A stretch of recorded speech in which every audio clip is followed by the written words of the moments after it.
Hi everyone. So as you may recall, back when I reviewed The Amazing Spider-Man 2, I said that Spider-Man was my favorite superhero ever, and he still is. So, no matter what problems befall the character, or how many times he gets rebooted, I will always be at the theater to catch his latest adventure. This of course leads us to today's movie, Spider-Man Homecoming. It is the second theatrical reboot of the beloved character, and his second appearance in the Marvel Cinematic Universe after Captain America Civil War. A lot of people considered Spider-Man to be one of the best parts of Captain America Civil War, with some even calling him the best interpretation of the character to date, despite him playing only a small role in that film. So, will the wall crawler be able to carry a movie on his own in this universe? Let's swing into action and find out! Welcome to Short and to the Point, where I review movies in 5 minutes or less, or your money back.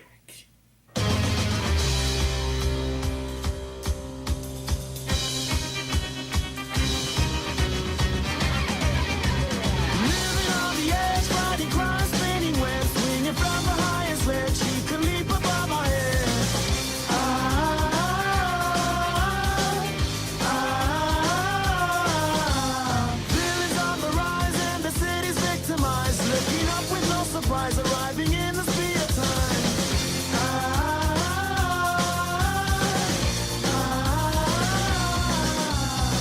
Spectacular, spectacular Spider-Man. Spectacular, spectacular Spider-Man. Spectacular.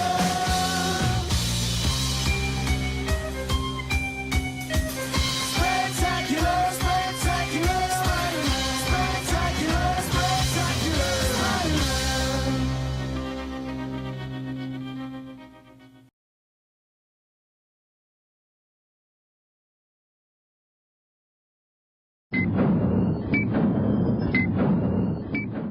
Our story begins with two flashbacks.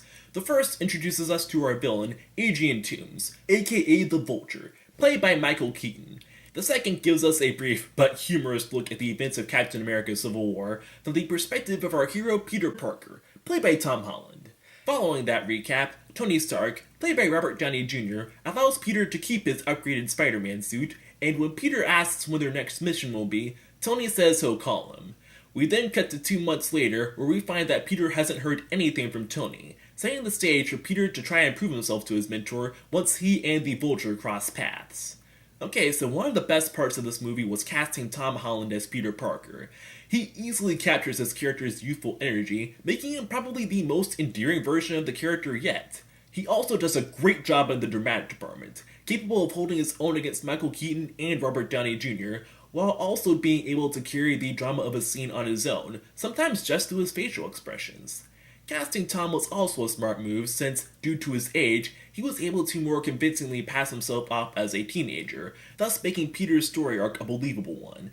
Like I said, he wants to prove himself to Tony, but he makes some pretty reckless decisions throughout his journey because, well, that's how teenagers are sometimes. At the same time, we do see that despite his head being in the clouds at the thought of being an Avenger, he also has a good heart, and it was interesting to see those two aspects of Peter's personality clash with one another. Your mileage will vary, however, on how successfully this arc is resolved.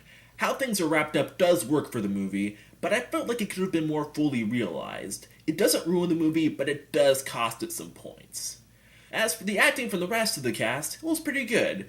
Laura Harrier did a good job as Peter's crush, Liz, and Jacob Batalon did a good job playing Peter's best friend, Ned. Robert Downey Jr., of course, continues to do a good job in the comedic and dramatic department, and though Marissa Tomei sadly had a short amount of screen time as Aunt May Parker, she did a good job with what she had to work with, and I liked how she and Tom Holland played off of one another, in addition to how easygoing things were in their characters as a relationship, especially when compared to some of the stuff we saw in the previous Spider-Man films. In general, I was a fan of how things were more understated in this movie, with the direction of some of the smaller scenes really drawing me into the moment. I was also a fan of how this movie had fun with some of the things we saw in previous Spider-Man films. For example, when Peter notices a crime happening in the suburbs, his pursuit of the criminals involves him having to cut through several backyards and causing some minor property damage because, well, the suburbs does not provide an ideal environment for web slinging. But enough about that. You all want to know what I thought of Michael Keaton, don't you? To put it simply, whenever he's on screen, you know he means business. And just like Tom Holland, he can tell the audience a lot just through his facial expressions. The best thing about his performance, though, was that when Adrian explains why he's doing what he does, you can't help but see things from his side a little. Sure, he's someone that Peter still needs to stop, but it's not a completely black and white case of villainy, making for one of the more refreshing villains that Spidey has fought in a while. Meanwhile, I also found the Vulture suit to be an awesome modernization of the costume from the comics. Speaking of costumes, while I liked the Vultures, something was off about Spider-Man's. The design was fine, but seeing it in action was weird from time to time for me. I'm not entirely sure why. I think it was because of the movie's cinematography, which varied a lot throughout this film. Sometimes it was pretty cool, like during one scene they gave a pretty impressive sense of vertigo, and at other times the best I could say about the cinematography was that it was okay-ish. Another thing I was mixed on was the movie's action scenes. On one hand, the directing of the action does give it a good level of intensity and menace. On the other hand, nothing about how the action itself looked really stood out, especially when you compare it to some of the other Spider-Man films. One final thing I was mixed on was the character of Michelle, played by Zendaya. Zendaya does a good job with the material she has to work with, but the movie plays up Michelle's mystery girl aspects way too much without there being a meaningful payoff beyond some mild sequel baiting. So, overall, Spider-Man Homecoming does show that there is plenty of life left in our favorite friendly neighborhood Spider-Man.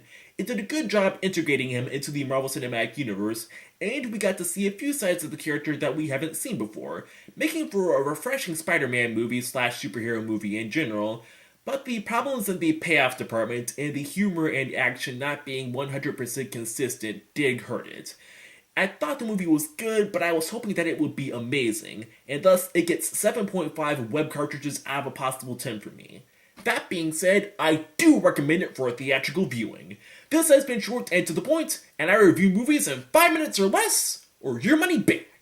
Now if you'll excuse me, I need to go prepare myself for my next review, which I am planning on being Dunkirk, but I can't make any promises. First, though, I have to actually take a few writing classes on how to get my reviews out faster. I will see you all next time. Bye.